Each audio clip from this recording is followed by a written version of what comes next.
Hello everyone, welcome to yours and my favorite part of the week. That's right, it is your online general psychology lecture, and I'm here to walk you through the hottest topics in emotion and motivation. Alright, let's get into it. Beginning with a basic definition of emotion, as always we need to operationally define our terms. Emotion is defined as, or one definition is, mental states or feelings associated with our evaluation of our experiences. There's one theory I want to focus on, and that is the discrete emotions theory, which argues that humans experience a small number of distinct emotions, though they may combine in complex ways. Emotions have biological roots and serve evolutionary functions. Thinking of something disgusting, something bacterial for example, a person may stick out their tongue. Increased chance that you repel the disgusting thing. You get angry, you make a fist. Emotions are thought to be associated with the limbic system in the brain and precede our thoughts about them cortex. So kind of the idea here is in discrete emotions theory is that that there's this universal set of emotions and that they're small in number, and I'll break them down momentarily. And out of that kind of discrete small number of distinct emotions, they can combine to form more complex emotions. So you can almost think of it like colors. So you have your basic colors, and then you can combine all your specific sets of colors to create your fancy blues or greens, whatever. So it's kind of the same idea here. And the argument as stated is that emotions exist for a biological purpose, for an evolutionary purpose. So for example, you're sensing danger, or you're very angry about something, you make a fist, so then you can fight off your predator, or the person attacking you, something along those lines. And the same thing kind of with something disgusting, kind of the tongue theory being that you stick your tongue out so you can literally just get the thing that's disgusting out of your mouth because it may kill you. Like all evolutionary kind of theories, it's impossible to know for sure. We kind of look at what the actions are that exist in the current world, and then we kind of try and make sense of it through a kind of evolutionary framework. So try and kind of assign an evolutionary rationale for the existence of these behaviors. And in this case, making a fist or sticking your tongue out. And then finally, we have kind of the idea here is that our emotions come before our thought process, our evaluation of actively thinking about those emotions. So emotions kind of like this automatic process, and then afterwards we evaluate them through that cortex, that higher learning cortex system in the brain. So, as stated, the discrete emotional theory argues that if emotions are evolutionary in nature, therefore emotions should be universal. So because it's evolutionary beneficial to the human species, therefore these kind of emotions should show up across all cultures. That's what universal means, is that it's everywhere across all cultures across time. There are good support, research has found reasonably good support for 7 primary emotions. They consist of happiness, disgust, fear, sadness, surprise, anger, and contempt. Happiness is typically the easiest to recognize in faces, and negative emotions are more difficult to recognize. These basic or primary emotions combine to form secondary emotions. Alarm, for example, equals fear plus surprise, and hatred equals anger and disgust. So at the bottom of the slide, you can see here kind of different emotions. And what researchers do will present images of people making faces. So they ask this participant, hey, make a face that's happy, make a face that's sad, alarmed, hatred, etc. And then they ask participants to look at those photos and then just ask to describe the emotions of the photo, of the person in the photograph. And then they see how accurate they are. And here at the bottom of the screen, as stated, here are 6 different emotions, and then the next slides are the answers to what emotion this participant is supposed to be forming. So go ahead and give it a shot. See if you can guess which of the emotions are being conveyed by the photos below. There are cultural differences in expression of emotions. Specifically, cultures differ in display rules. That is defined as societal guidelines on how and when to express emotions. So, for example, boys shouldn't cry. Does the culture permit kissing on the cheek? Does the culture allow, is it common in the culture for people to hold hands? Next, I want to talk about a specific study. This study of Japanese and American college students watching neutral film and gory film. The researchers videotaped Japanese and American college students without their knowledge as they watched films, either while alone or with an experimenter. So these college students, either Japanese or American college students, were either watching a film with someone or alone, and they were being secretly recorded as they were watching the movies. So the researchers asked both individuals in each groups of students to watch 2 film clips, one of a neutral travel scene, the control condition, and one of an incredibly gory film depicting a ritual genital mutilation, the experimental condition. Okay, so we have our 2 groups, Japanese and American college students. Either, and different members of those groups are either watching the films alone or watching with an experimenter. They're being secretly recorded, and they're being asked to watch 2 clips, I should say, one of which is a neutral travel scene, so something boring, maybe you're just watching some mountain scene or some birds flying, or one that's incredibly gory film, which in this case being genital mutilation. When each student was alone, his or her facial reactions to the films were similar. Participants in both groups showed little emotion reaction to the neutral film, but clear signs of fear, disgust, and distress to the gory film. Okay, so what are they saying here? They're saying that when the Japanese and American students watched the films alone, that is, not in the presence of an experimenter, they're just watching the film alone, being secretly recorded, the reactions of those 2 groups, the Japanese and American groups, were the same. So they were kind of neutral, just whatever, being fine watching the nature scene, but they showed both groups, Japanese and U.S. College students, both showed signs of disgust and distress while watching the gory film. So both of the groups did not differ in their emotional reaction based on their facial reactions to the film, to watching the film, while they were alone. However, when an older experimenter entered the room, the role of culture became apparent. American students' reactions to the films didn't change. Japanese students typically smiled during the gory film, concealing their negative emotional reactions. In Japanese culture, deference to authority figures is the norm, so the students acted as though they were happy to see the films. In many cases, culture doesn't influence emotion itself, it influences its overt expression. All right, so let's walk through this. So we already talked about part 1, or the part 1 of the experiment, wherein, again, the Japanese and U.S. college students are watching the film. They're being secretly recorded, and they're watching it alone. And what did the researchers find? The emotional expressions of those 2 groups did not differ. They both showed kind of neutral faces while watching the travel scene, and they both groups, both Japanese and American college students, both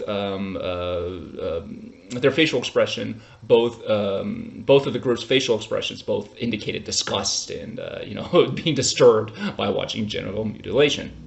However, cultural differences emerge when a older experimenter enters the room. So now the students, the Japanese and American students, are now watching the film with someone else in the room. And that other person in the room is an older adult. And that's when cultural differences emerge. And in this case, the American college students don't change their facial features at all. So their facial features are the same if they watch it alone or in the presence of an older adult.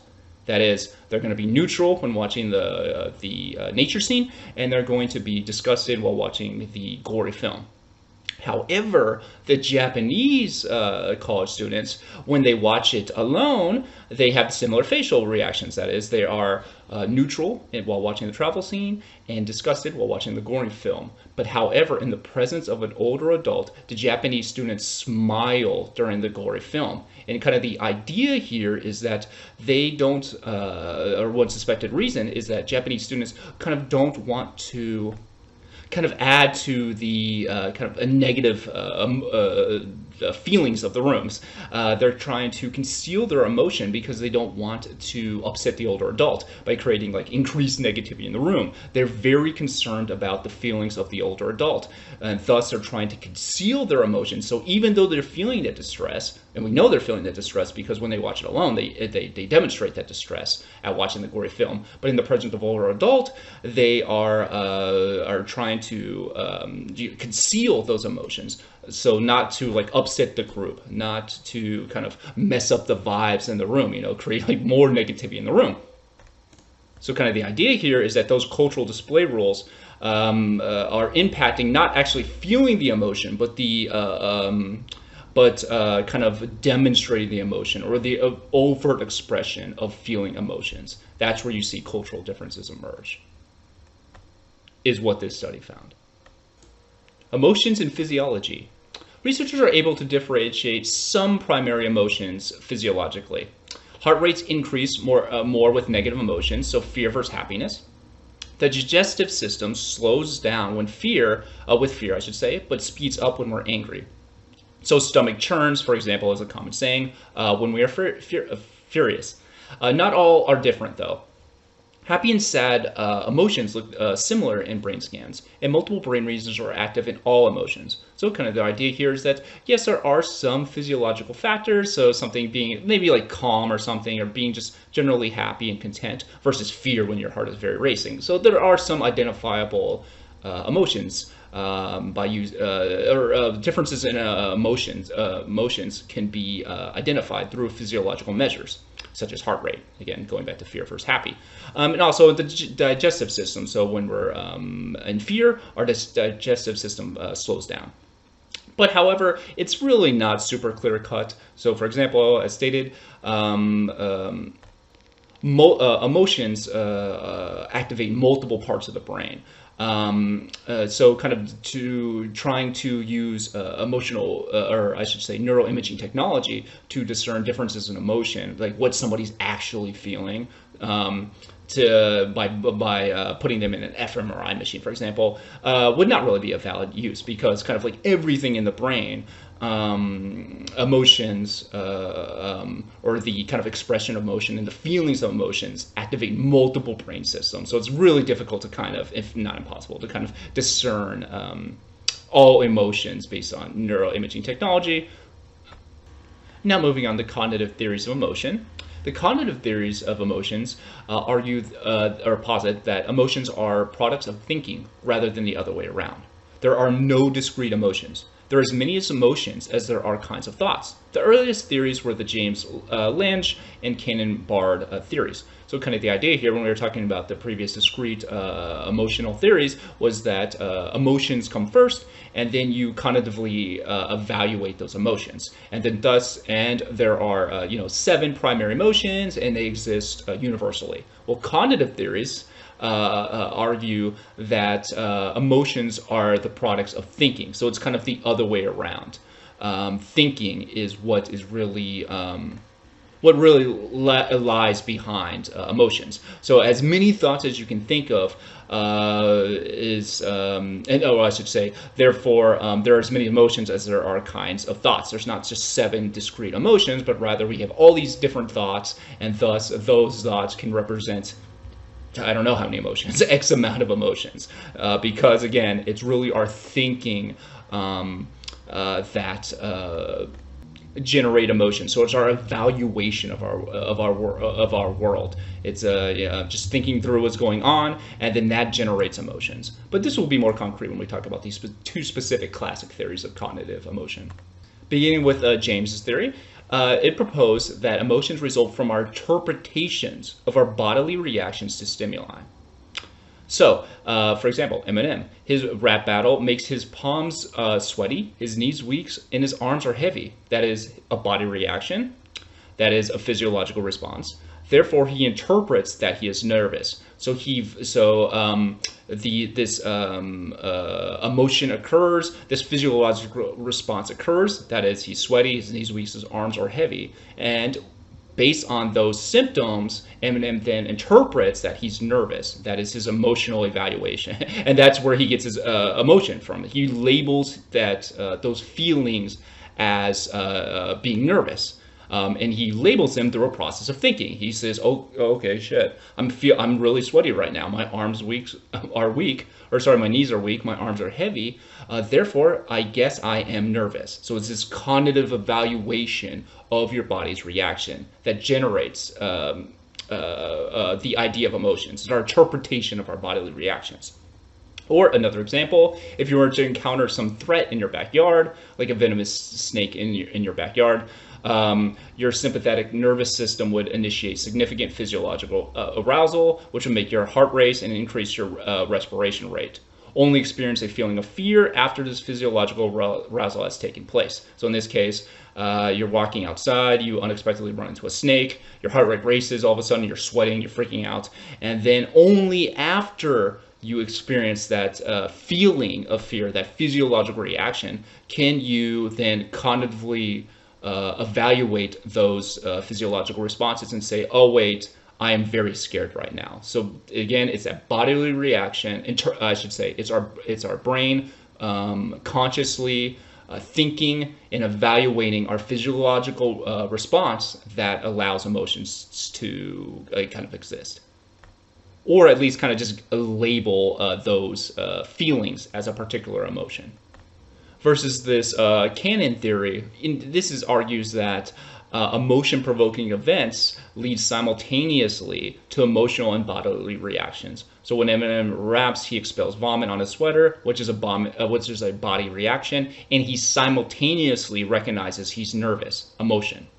You see the venomous snake, you feel fear at exactly the same time that your body mounts its fight or flight response. So kind of the only difference here is that when an emotional provoking event occurs, the presence of a snake occurs, you at the same time feel recognize that you're nervous, and at the same time you have a bodily reaction. So you have a bodily reaction and an emotional reaction at the same time. At the same time as you're running from the snake, you are also saying, oh, I am very scared right now. So it's simultaneous. So basically the difference is what comes first. Is this simultaneous process wherein your brain is telling you at the same exact time that you are or I should say your body at the same time tells you to sweat or run away from a bear. You're just instinctively running away from a bear, and at the same time saying, oh wait, I am also very scared, versus a bodily reaction happening and then some X amount of time passes, and then you say, oh wait, I am scared. So in the case of a bear example, you run across a bear, the two interpretations are we're afraid because we run away, or the sight of the bear triggers being afraid and running at the same time. So you have an evaluation of a physiological response or a physical response, that is running away from a bear, therefore I'm afraid, versus I see this bear, I'm afraid, and I'm going to run at the exact same time. Now let's talk about unconscious emotions. Subliminal exposure to positive or negative cues influences moods.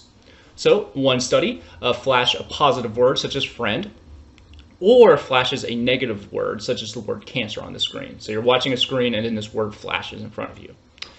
Subliminal exposure stimuli appear so quickly that they are subliminal. That is, they're below the threshold for awareness. So kind of the idea of subliminal stimuli or exposure is that they're super quick. Like you don't even consciously know what you saw. It's just this rapid thing that you're not processing on a conscious level because it's such a quick flash of the word cancer or friend in this case. So in this study, even though participants couldn't identify what they saw at better than chance levels, those exposed to positive stimuli reported being in a better mood than those exposed to negative stimuli. The effects are typically small in magnitude and difficult to replicate. So kind of the idea here is that participants, or I should say experimenters, show participants a flashing word on the screen, or they're showing them a bunch of stuff on a screen, right? And then while they're watching whatever it is they're watching on the screen, a word will flash up, either friends or cancer, again, so quickly that a participant cannot tell you what they saw. And if they ask, and then what experimenters do is they ask you, hey, what did you see in that screen? When you're watching on the whatever, the iPad or the monitor, and participants cannot identify what they saw at a better than chance level. So better than 50 percent chance, which means they're just guessing. They're not better than chance, a coin flip. So therefore, they have no idea what they saw statistically. But even though they cannot identify what it is they saw, that unconscious stimuli, that subliminal exposure, either friend or negative, or friend or cancer, those participants who were shown the friendship, the positive stimuli, reported being in a better mood after experiment than those exposed to the negative stimuli, that is the cancer wording on the screen. So kind of the recap here, you're watching something on an iPad, you're watching, it could be whatever you want, and then experimenters either flash the word friend or cancer so quickly that you can't even consciously tell the experimenter what they saw. But even though they can't consciously tell you what they saw, those participants who saw the word friend while watching on the iPad reported feeling in a better mood than those who were exposed to seeing the word cancer, even though neither one of them can tell you what it is they saw. Now, the important things to keep in mind about subliminal exposures is that the effects are typically small in magnitude, and often the results are difficult to replicate. Another unconscious emotion I want to talk about is the mere exposure effect and liking more familiar stimuli. Repeated exposure to a stimulus makes us more likely to feel favorable towards it. Familiarity breeds comfort, you may have heard of. Habituation, we see a stimuli and nothing bad happens. So kind of the idea here is that the more we are exposed to something, the more likely we are to like something. In general, the more you're exposed to something, the more favorable you feel towards it. And kind of one proposed reason is that, okay, it's this idea of habituation, and that is the idea if you're exposed to a stimuli repeatedly over and over again, and nothing bad happens to you, then you're like, okay, I'm content with this stimuli, this thing that keeps popping up in my life, because I know this thing is not going to kill me. Like, it's earned my trust, it's familiar to me, and then eventually maybe I'll even like it a little bit. So kind of this repeated exposure to a stimulus, it's not harming you in any way, and it becomes familiar to you, which then breeds comfort. And again, this is all going on at like an unconscious level is the idea here. One specific example of this is like faces in mirrors, that people tend to like their faces in mirrors more than photos. We tend to prefer an image of ourselves as we appear in the mirror to an image of ourselves as we appear in a photograph, probably because we see ourselves in a mirror just about every day. Our friends, in contrast, generally prefer the photographic image. So kind of the idea here is if you're looking at yourself in a photo, you're kind of more likely to rate yourself as looking like bad, compared to your friends, because your friends are literally, they're most familiar with seeing your image that is reflective in the photo, because that's literally what they see, versus the mirror having kind of a different orientation to it versus a photo. And in general, we see more of ourselves in a mirror than kind of photos laying around, and thus kind of that unfamiliarity of ourselves looking in photos could make us dislike them more, because we have more. So because we have more familiarity with looking at ourselves in a mirror, we're more comfortable with that, we're used to it.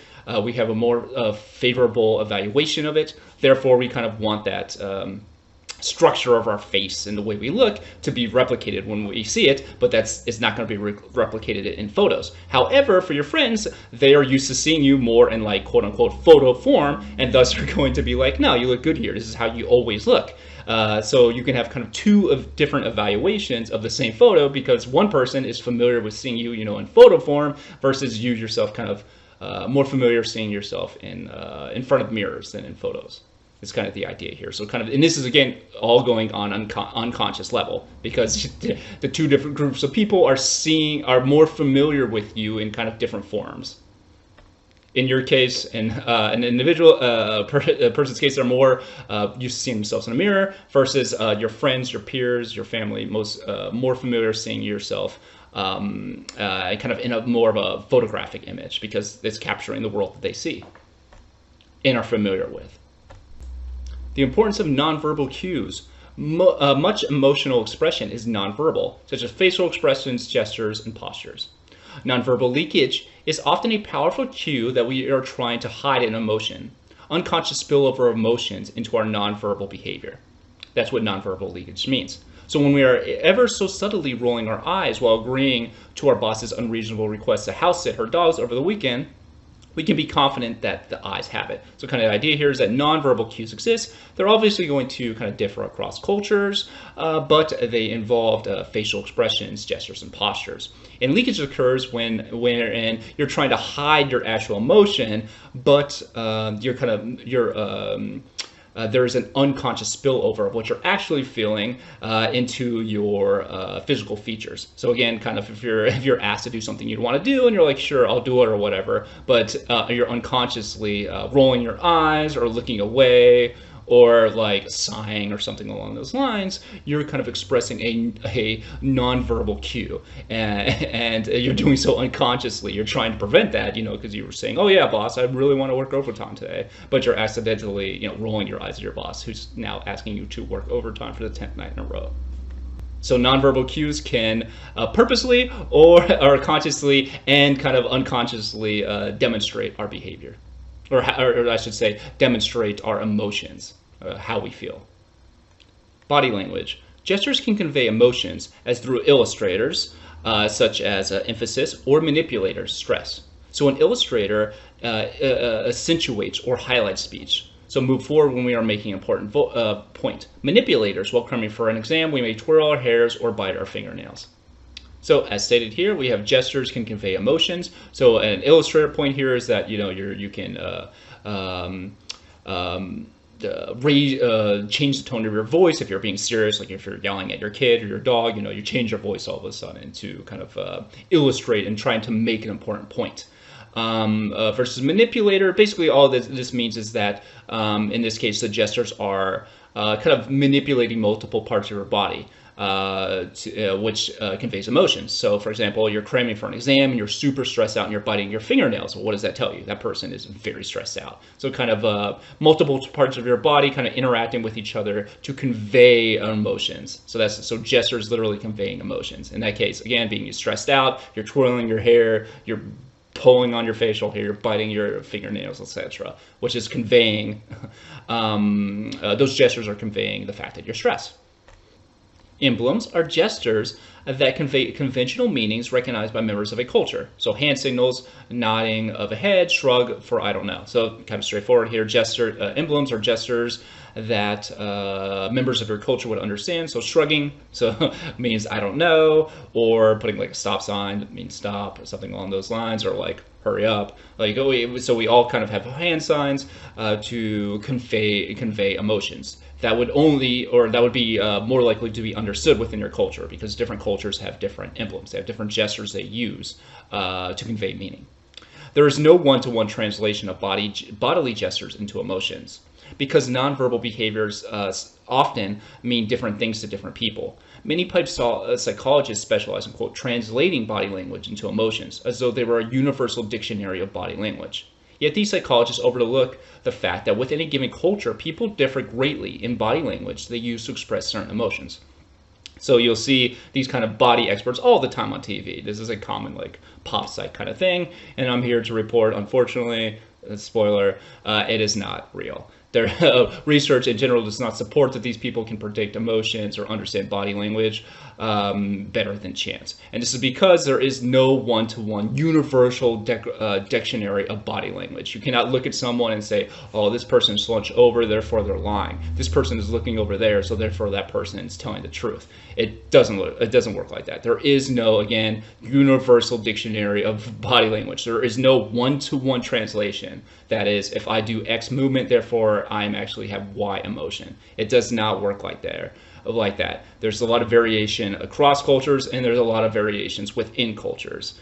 Things like disability status, gender, and just general background, all impact our body gestures, and thus kind of trying to translate body languages or have this quote unquote body language expert is not going to yield you, or I should say yield accurate predictions and evaluations of emotions. So if you see those in general, body gesture experts, not real. Proxemics is the study of personal space. So think of it like proximity to something. There are 4 levels of distance: public, which is 12 feet or more, so distance between people. So public, 12 feet or more, typically used for public speaking, such as lecturing. Social, 4 to 12 feet, typically used for conversations among strangers and casual acquaintances.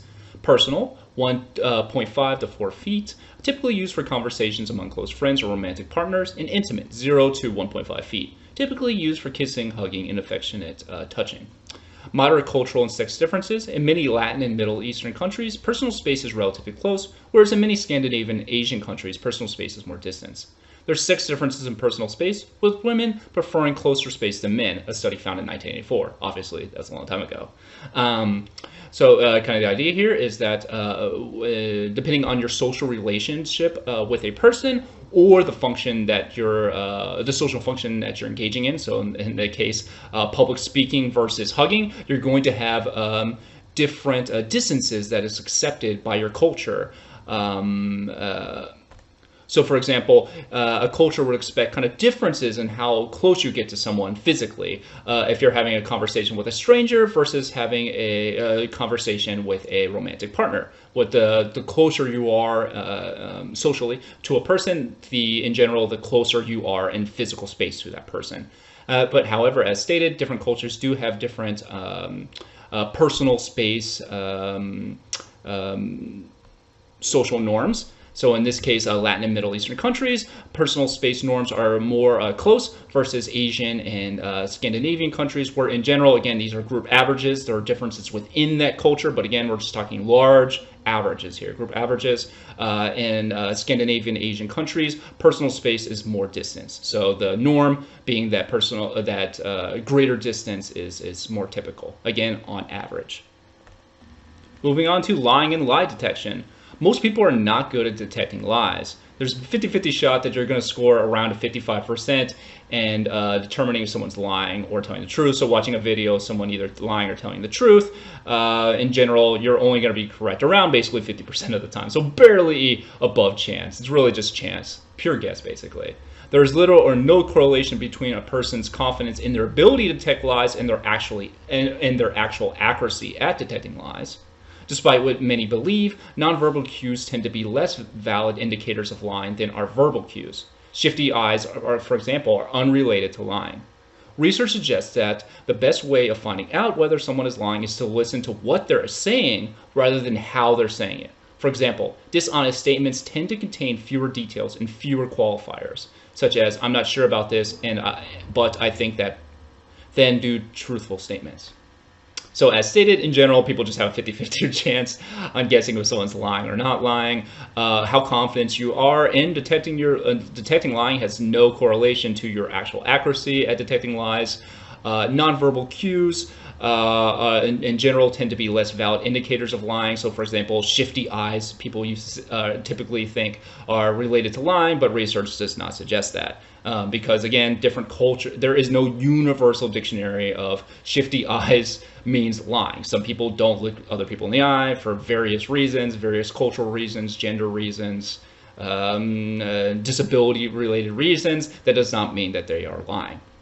And in general, research suggests that the best way to find out if someone's lying is to actually listen what they're saying rather than how they're saying it. So in general, if someone's telling you very few details about the story that they're telling you, and it's kind of like abstract and or just kind of just absurd, then they're more likely to be lying than someone, telling you very specific details of what happened to them and it being like more just reasonable in general. Lie detector tests. Lie detectors test rests on the assumption of a, quote, Pinocchio response. That is, a Pinocchio response is defined as a perfect physiological or behavioral indicator of lying. So like Pinocchio's nose growing, people's bodily reactions supposedly give away whenever they lie. So for our uninitiated, whenever Pinocchio lies, his nose grows. So thus there's a physiological indicator that he's lying. Lie detectors record an atomic activity. It's an arousal detector. It measures blood pressure, respiration rates, and skin conductance, well said. A measure of palm sweating. It yields high rates of false positives, about 40%. Innocent individuals whom the test labels incorrectly as guilty. It's biased against the innocent. It's not admissible in most courts of law. So kind of the idea here is that, again, this lie detector's test is based on the assumption that there's always this certain universal physiological response to lying, just like Pinocchio. And it's measuring sweat, blood pressure, for example.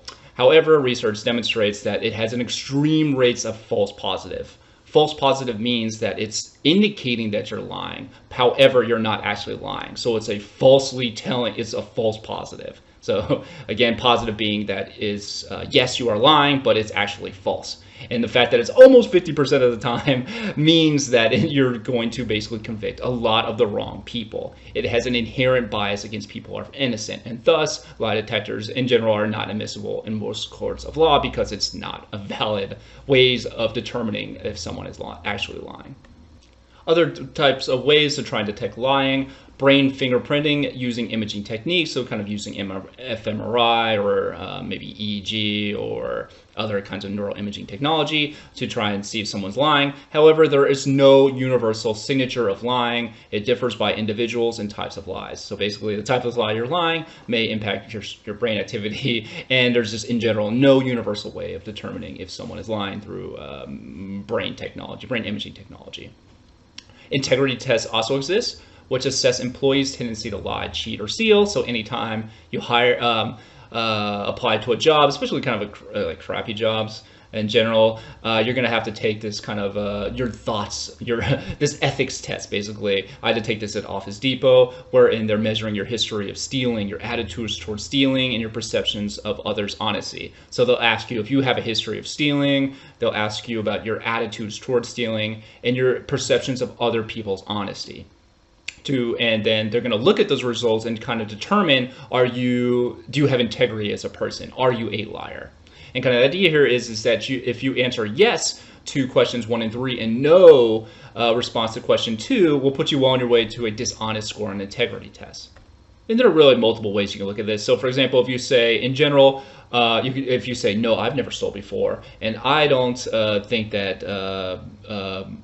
most people are, or let me say, I have no history of stealing.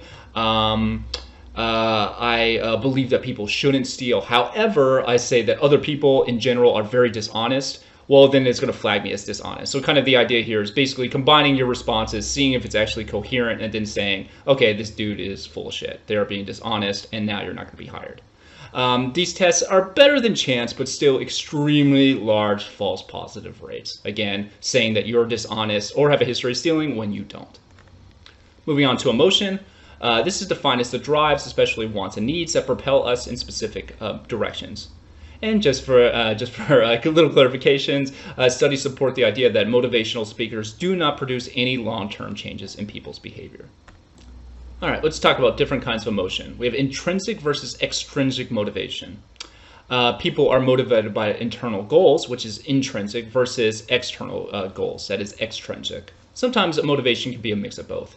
Extrinsic motivation arises from external factors, such as money or verbal praise. Intrinsic motivations arise from within. There are no external rewards are required. The reward is the activity/behavior. Rewards often undermine intrinsic motivations. Okay, so we have our two types of motivation, extrinsic and intrinsic motivation. Where extrinsic, you're being motivated by external, so X and X, factors such as money and praise. So for example, I'm only taking this class because I need this grade. I'm only motivated to do well in this class because I need this grade. Or I'm only motivated to do well on this job because I need the money. So your motivation comes from something outside of yourself. Again, praise, money, something along those lines. Versus intrinsic motivation, the motivation is from within. So you kind of have a quote unquote natural interest in something. You're motivated and interested in something not because someone's praising you or going to give you money, but because you're genuinely interested in it. And the reward for kind of partaking in that. For example, going back to the job in the class example, the reward for doing well in that class or on the job is just the fact that you're participating in that class or that job because you naturally like it. You like that job, you like this class, so therefore the reward is, again, kind of just participating in it. So you have reward, so motivation again from outside sources versus sources within, having that natural, intrinsic, internal, I should say, motivation to achieve whatever it is that you're working for. And in fact, some research has found that rewards often undermine intrinsic motivations. So being rewarded for something that you're intrinsically motivated to do can decrease motivation, as some studies have found.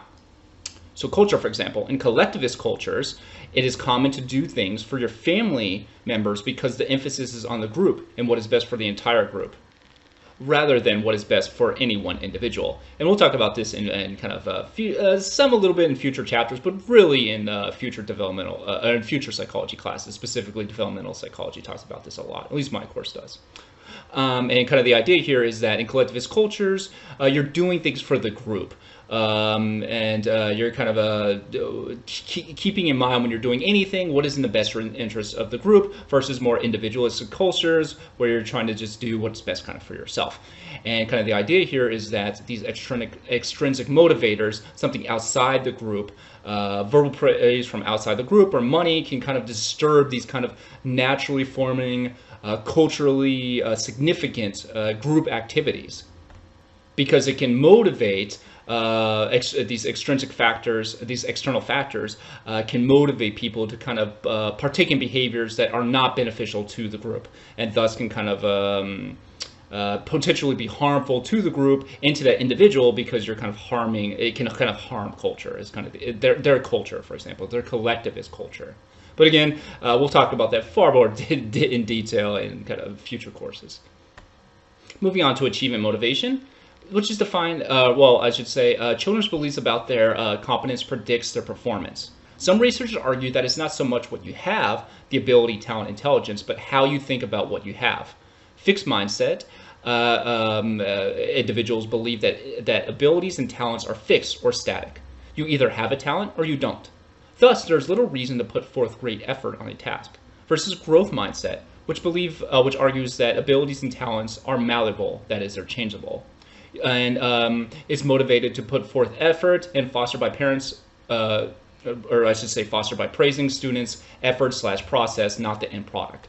All right, so let's break this down slightly. So we have children's beliefs about their competence predicts their performance. So children's beliefs about how intelligent they believe they are, or how well they can perform a task is correlated with how well they actually do on the task. So their viewpoints on how well they'll do on the task, or how well they, just their overall evaluation of themselves as a competent, functioning individual predicts how well they're going to perform on a particular task.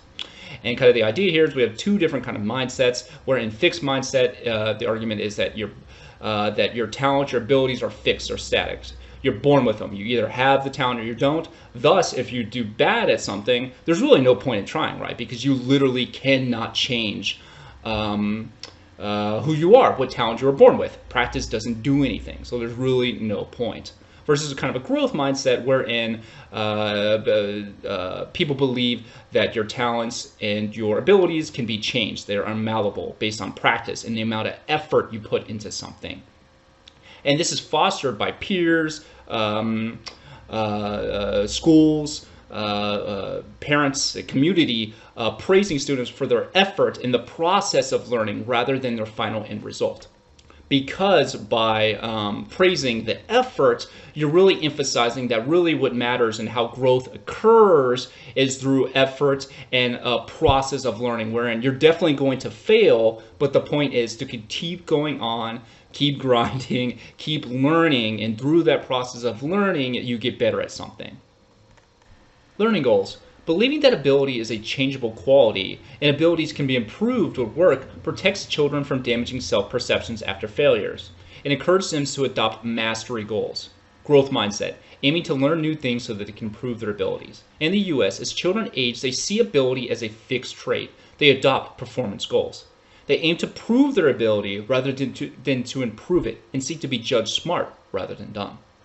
So kind of the idea here is that children and kind of as a society believing that abilities are changeable and that improvement is possible through work helps protect children from damaging self-perceptions. So kind of the idea here, again, going back to that fixed idea of intelligence, wherein you try something, you fail at it, and then a child is going to say, okay, well, I'm not good at that. I don't have that talent, because literally talent is unchangeable. It's not malleable. It's fixed. It's static.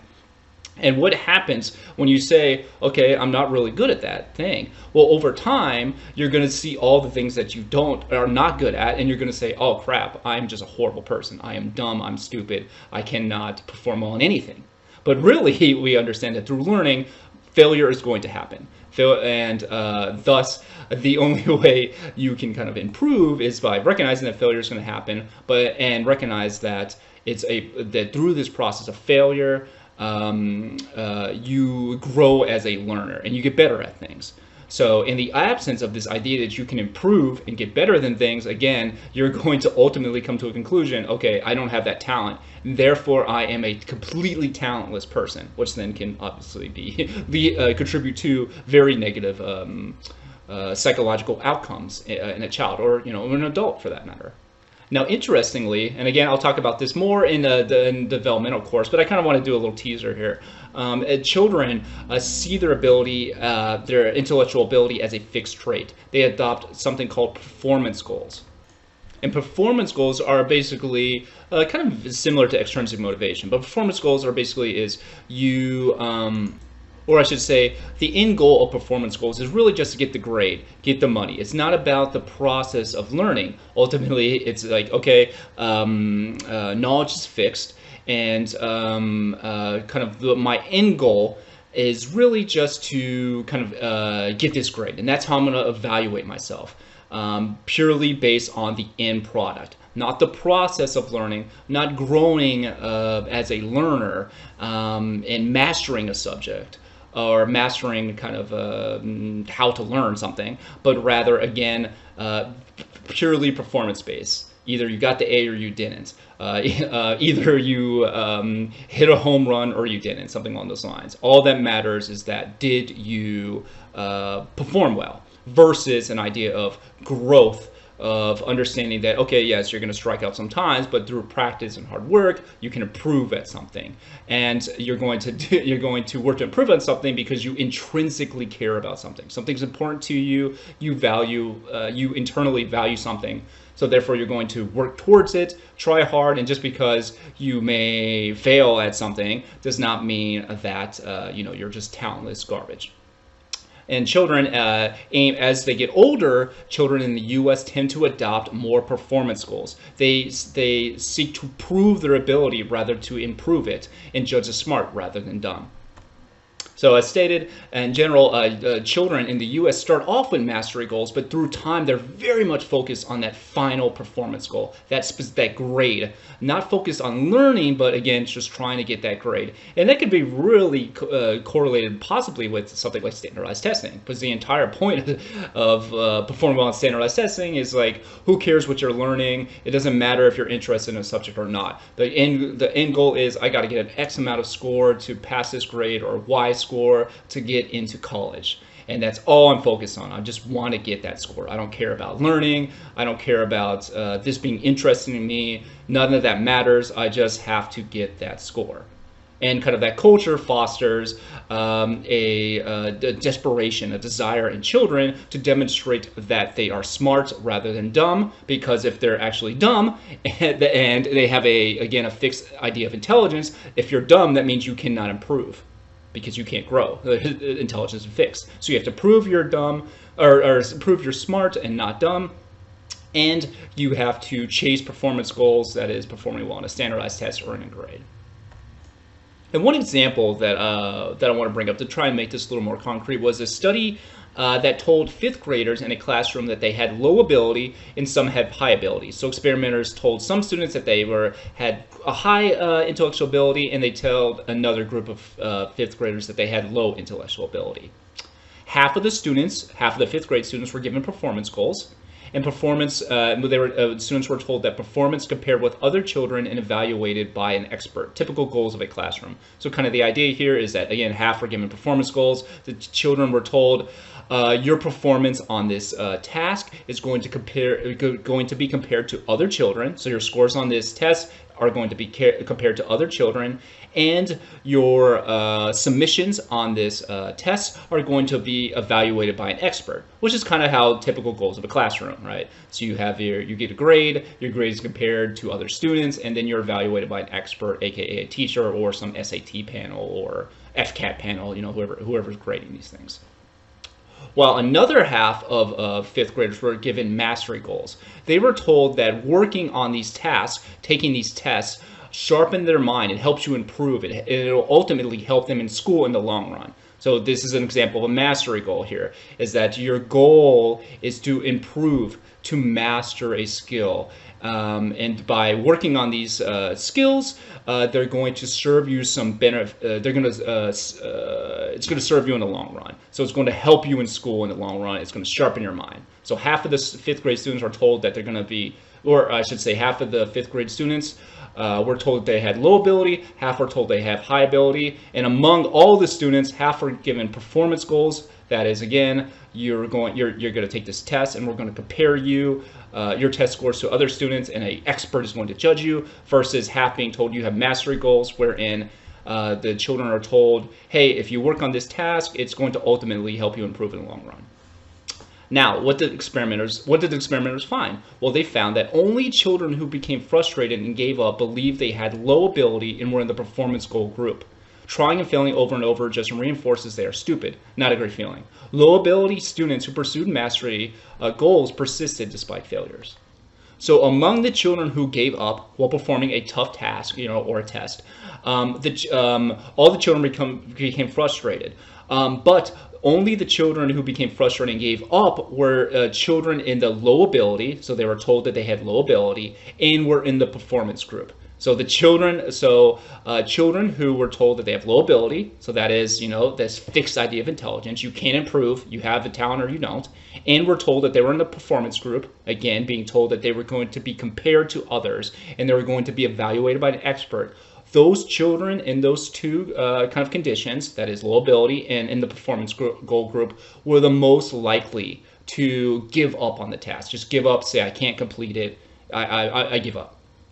And this makes sense because trying and failing over and over just reinforces they are stupid, which is not a great feeling. So if you believe that intelligence is fixed, then again, why are you even going to try?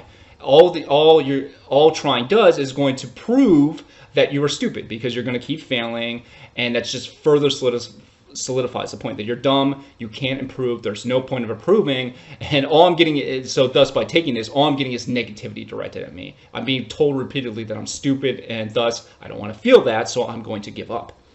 However, even in children, I should say, who were in the mastery group, that is, were told that, hey, if you try and practice this task, even though it's going to be very hard, in the long run, this is going to sharpen your mind and it's going to help you in the future at school, those children continue to practice on the task and complete the task despite repeated failures. Because the idea, the researchers interpreted, was because those children internalized the idea that, hey, if I keep practicing and working towards mastering these skills, even though I'm failing now, in the long run, this is going to help me. So even though I have low ability now, and again, this is all made up, this low ability thing, even if I have low ability now, if I pursue mastery goals, if I understand that intelligence, quote-unquote intelligence, is malleable, that you can improve, then I'm going to continue despite failures. And again, this is kind of just an example here of how schools, structures, societies can impact our motivations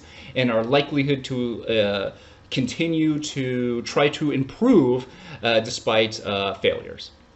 And again, I go into far more detail about these motivations in future courses. All right, let's talk about hunger and eating.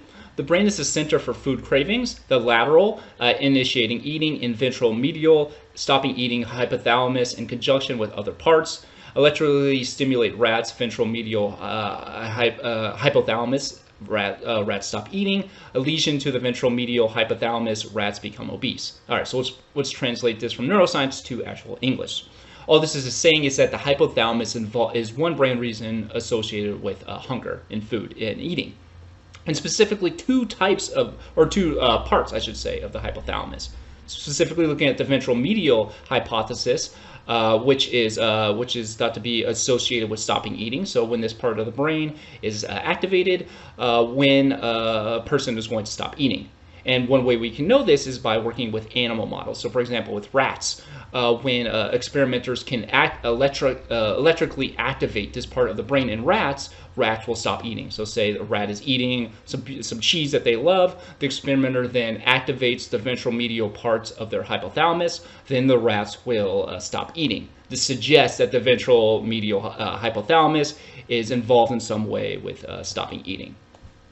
And then we have the ventral medial hypothalamus and lesions to it. So lesions are basically just damage, cuts to that part of the brain. So for example, I should say in this case that the lesion means that the ventral medial hypothalamus is no longer working. So it's damaged. The ventral medial hypothalamus doesn't work because the experimenter cut it or took it out of the rat's brain. So no longer can the rat no longer has a part of their brain that's thought to be kind of associated with stopping eating. So what happens when you remove the part of the brain that's suspected to be involved with stopping eating? Well, the rat becomes obese. So again, this is kind of an example of working with animal models, messing around with their brains, activating parts of their brains, removing parts of their brains, damaging parts of their brains, and then kind of saying, okay, well, this behavior happens when this part of their brain is damaged or activated. Therefore, this part of the brain is probably correlated with this behavior. So in this case, damage to the ventral medial hypothalamus, contributing to rats becoming obese. Thus, it's believed that the ventral medial hypothalamus is involved with stopping eating. Because if rats don't have it, they become obese. All right, let's talk about specific eating disorders. Individuals with bulimia nervosa engage in recurrent binge eating, followed by efforts to minimize weight gain. It's the most common eating disorders, with depending on the survey, affecting around 3% of the U.S. populations. People who have bulimia feel guilt and anxiety. It's primarily female, and they report high levels of body dissatisfaction. Some common symptoms associated with bulimia is asthma, losing your teeth, and tears in the esophagus because vomiting, kind of the acid from vomit messing up your teeth and contributing to tears in your esophagus. Anorexia is less common in the U.S., about 1%, but more dangerous.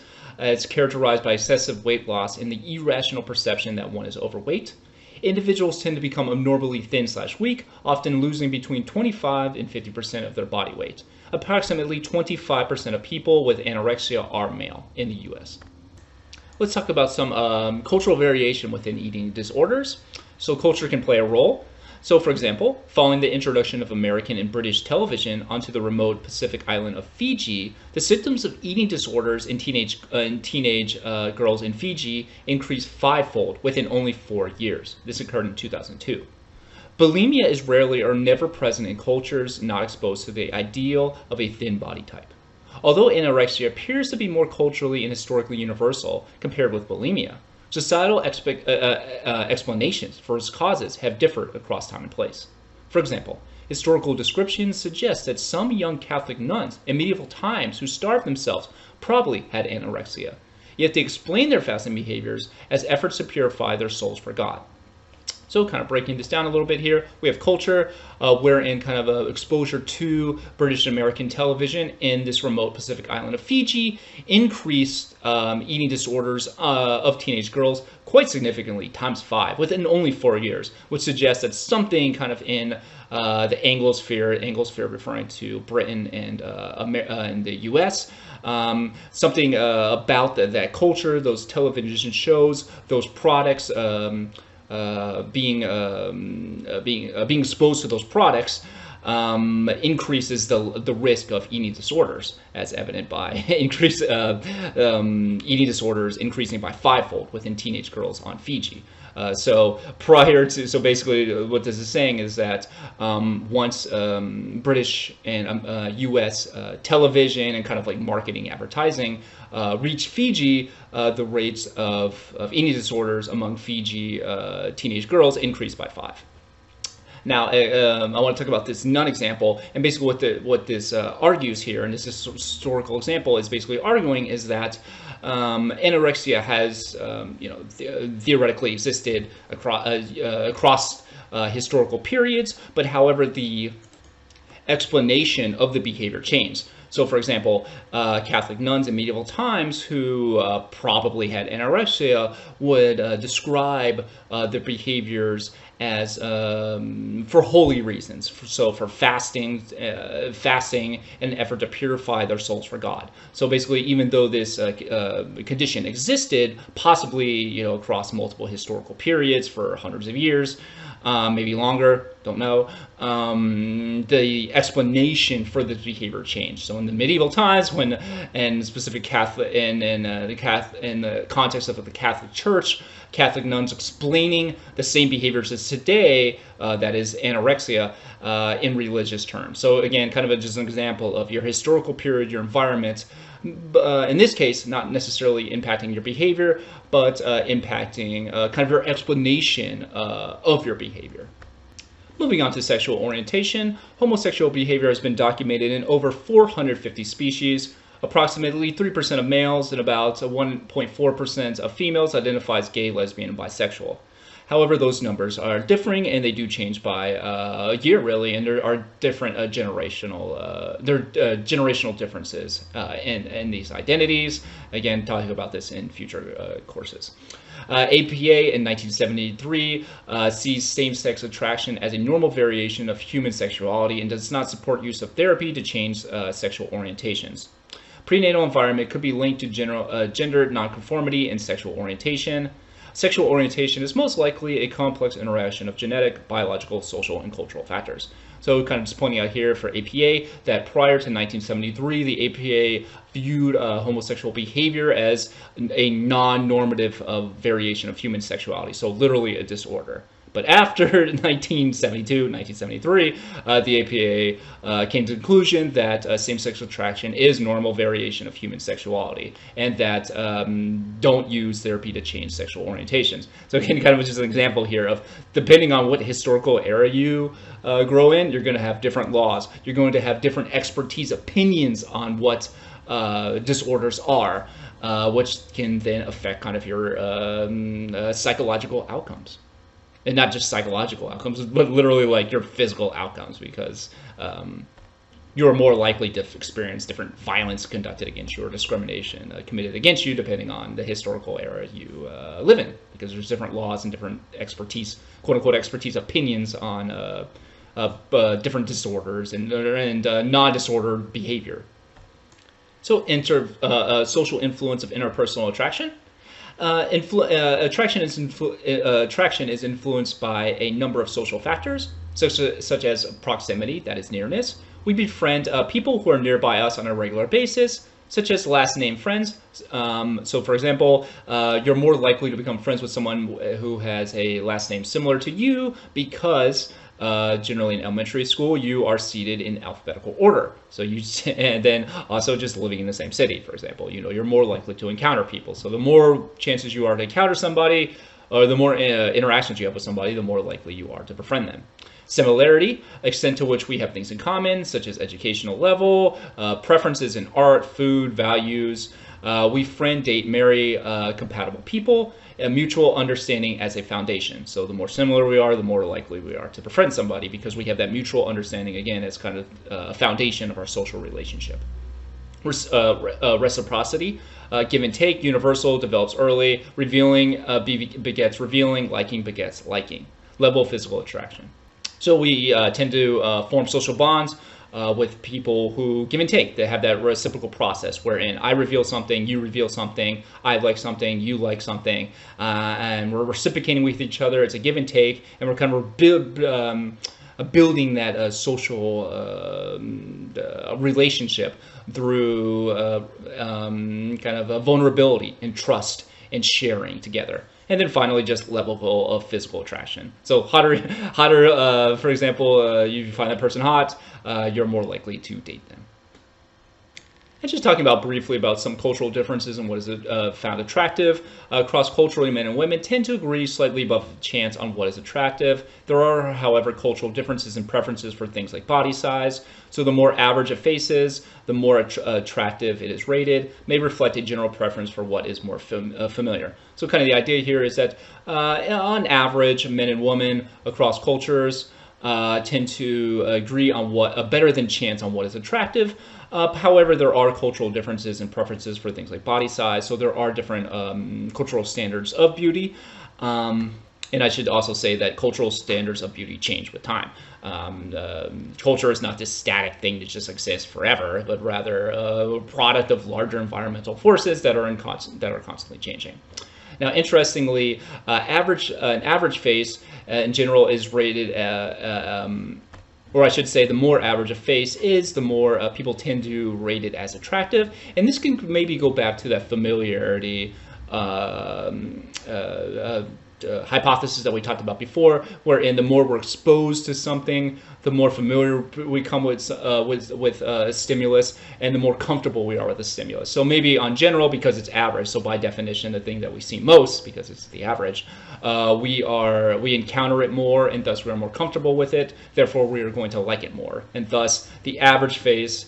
The more average a face, the more attractive it is generally rated by people. Moving on to love. Theorists don't agree on how many different types of love there are. Two psychologists, Hatfield and Repson, say two: passionate and companion love. Passionate love is described as powerful, overwhelming, long for one's partner, kind of like Romeo and Juliet. Companion love is characterized as deep friendship and fondness for one's partner. Romantic relationships tend to progress over time from passionate to companionate love. Generally thought of occurring when you get older, but passionate love still is evident.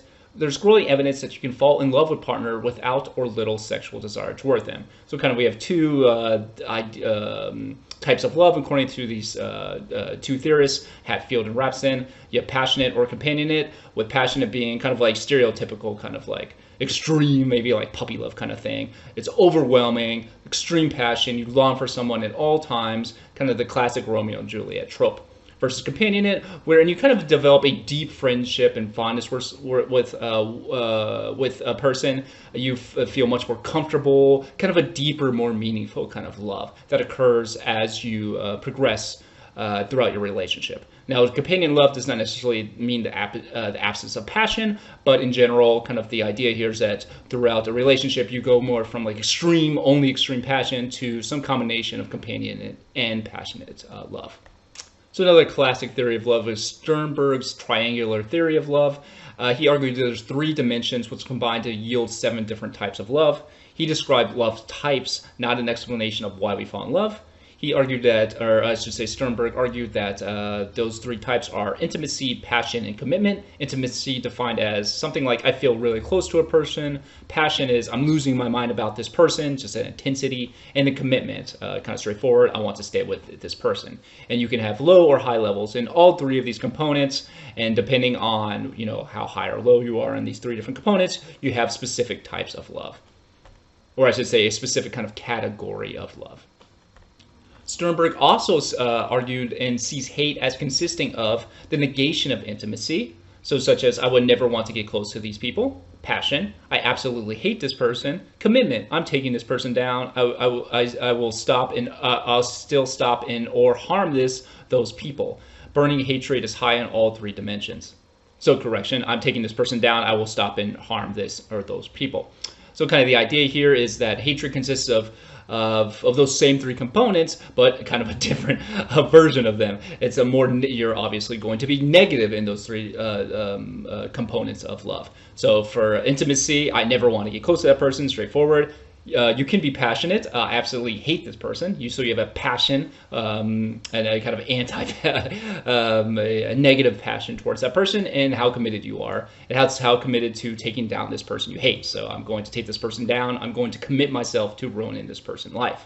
And something called burning hatred is being high on all three of these dimensions at the same time. So I never want to get to this person. However, my passion for hatred is high, and I'm super committed to ruining this person's life. Would be burning hatred. And let's wrap it up with prosocial behavior and altruism. Prosocial behavior is defined as behavior designed to help others. Altruism defined as people's desire to help others even if the costs outweigh the benefits of helping. May disregard the personal costs associated with helping. Empathy is the capacity to understand another person's perspective, to feel what he or she is feeling. An empathetic person makes an emotional connection with others and feels compelled to help. Researchers argue that altruism is a form of selfless helping that is not motivated by benefits or feeling good about oneself. Some researchers argue that this is the consequence of altruism, not a cause. Other researchers argue that helping is always self-serving because our egos are involved and we receive benefits from helping. So we have this global term of prosocial behavior, that is behavior that's designed to help other people. And then we kind of have two components here, but altruism is the idea here is that you are going to help somebody even if the cost of helping someone outweighs the benefits of helping someone. So basically you're incurring more negative, more cost towards you by helping than benefiting. So it's more harms to you than benefits to you, but you're going to do it anyway. So you're disregarding the cost of helping someone because whatever, it's the right thing to do. And the argument is people act altruistically and behave altruistically when they're not motivated by any benefits. They're not looking for a payout. They're not looking for recognition. They're doing it because it's the right thing to do. And they're not doing it even to feel good about themselves. It's just the right thing to do. Then there's an argument of, okay, is it actually possible ever to be altruistic? That is, because really you are possibly always benefiting from doing a good deed. So is it even possible to be altruistic? And this then gets into what is altruism really. So basically the idea here is, does altruism even exist? And if it does, what is the definition of altruism? Can you ever help somebody with no benefit to you? And there is a debate about that. Because there is a whole host of history of people self-sacrificing themselves for a greater good. And then you kind of get into the weeds, though, of saying, like, oh, is that an altruistic act or not? But however, it would be defined as a prosocial act because prosocial behavior is really just benefit of helping, doing things to help other people. So, running an errand for them, or all the way to like literally self-sacrificing, fighting for something bigger than you, fighting for your rights for something along those lines. And one study I want to talk about, I want to review one study. And in some studies, for example, experimenters exposed participants to a female victim, actually Confederate, and Confederate means a member of the research team, who was receiving painful electric shocks, and gave them the option of either taking her place and receiving shocks themselves or turning away and not watching her receive shocks. So you bring in a participant in a room and you say, okay, here's this female participant / victim. She's receiving electrical shocks. You have two options. You can take her place and receive the shocks on yourself, or you can just ignore it, turn away and not watch her receive shocks. And then the question is, okay, what do participants do? Well, when participants were made to feel empathetic towards the victim, for example, by learning that their values and interests were similar to hers, they generally offered to take her place and receive shocks rather than turn away. So here you see that when a participant is made to feel empathetic towards a victim, so they have similar ideologies, similar values, similar interests, similar worldviews, politics, whatever, religious values, something along those lines, were similar, participants are more likely to say, you know what, get that female victim off the chair. I'm going to take that shock on their behalf. So literally you are getting nothing in return except for theoretical pain. Obviously she's not actually getting shocked. This is a made up experiment. But kind of the idea here is that you doing something for someone else wherein the costs outweigh the benefits, because the cost theoretically is getting a very painful electric shock, and the benefits being that now the person that you care about, that you feel empathetic towards, doesn't have to take those shocks. That's the only benefit, and that benefit is not to you, but rather to the participant who was getting shocked. But obviously, they're not actually getting shocked. So kind of that's one kind of example and one way that researchers try to measure altruism in lab settings. All right, so with that said, thank you so much for listening. I hope you have a great week, and I will see you next week. Thanks, everyone. Bye.